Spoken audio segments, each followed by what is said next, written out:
Hello' guys, মোৰ নতুন এটা ভিডিঅ'লৈ আপোনালোকক স্বাগতম জনাইছোঁ।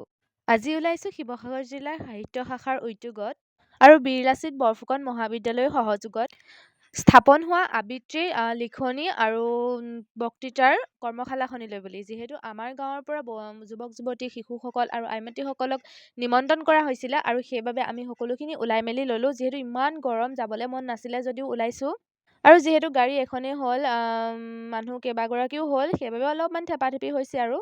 থেপাথেপি হৈছে যদিও একো নাই, যিহেতু মই খিৰিকী কিনাৰত বহিছোঁ আৰু পূৰা বতাহ খাই খাই আহি আছোঁ। ভালেই লাগিলে বাৰু। যিহেতু এ চি নাই লগোৱা, এ চি লগালে আৰু বতাহ বমিহে হয়, সেইবাবে এ চি লগোৱা নাই। খিৰিকীৰ বতাহৰ পৰাই বহুত ধুনীয়াকৈ আহিলোঁ। আৰু আমি মেইন ৰাস্তাইদি নগ'লোঁ বাৰু।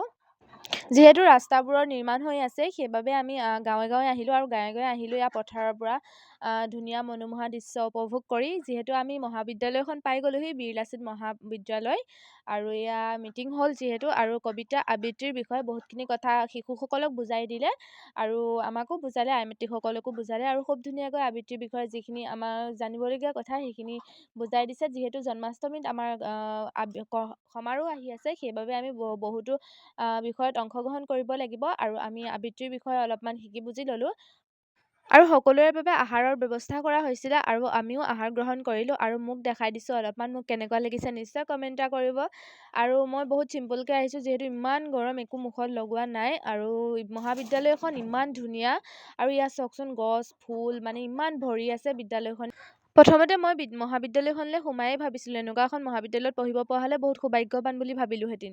যিহেতু আমাৰো ঘৰত কাম আছিলে, নবৌহঁতো গৈছিলে, তেওঁলোকৰো ঘৰত কাম আছে, সেইবাবে আমি অলপ সোনকালে গুচি আহিলোঁ। আৰু এয়া এজনী এজনীকৈ নামি গ'ল আৰু নবৌ মই লাষ্টত থাকিলোঁগৈ।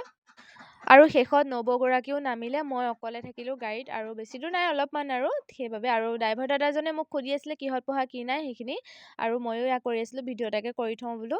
তো আৰু এয়া আমি ঘৰ পালোঁহি। যিহেতু ইমান ৰ'দ দিছিলে, মাথাও বিষালে, সেইবাবে ঘৰত আহি পূৰা কেতিয়ানো বিচনাখন পাওঁগৈ তাকে ভাবি আহি আছোঁ আৰু ঘৰ আহি পূৰা শুই গ'লোহি চিধা। আৰু মোৰ ভিডিঅ'টো যদি ভাল পালে লাইক, কমেণ্ট, শ্বেয়াৰ, ছাবস্ক্ৰাইব এটা কৰি দিব। যদি ফেচবুকত চাই আছে ফ'ল' এটা কৰি দিব, কমেণ্ট এটা কৰি দিব। আজিৰ ভিডিঅ'টো ইমানখিনি আছিলে। নতুন এটা ভিডিঅ'ত পুনৰ লগ পাম। আজি আহিছোঁ, বাই বাই।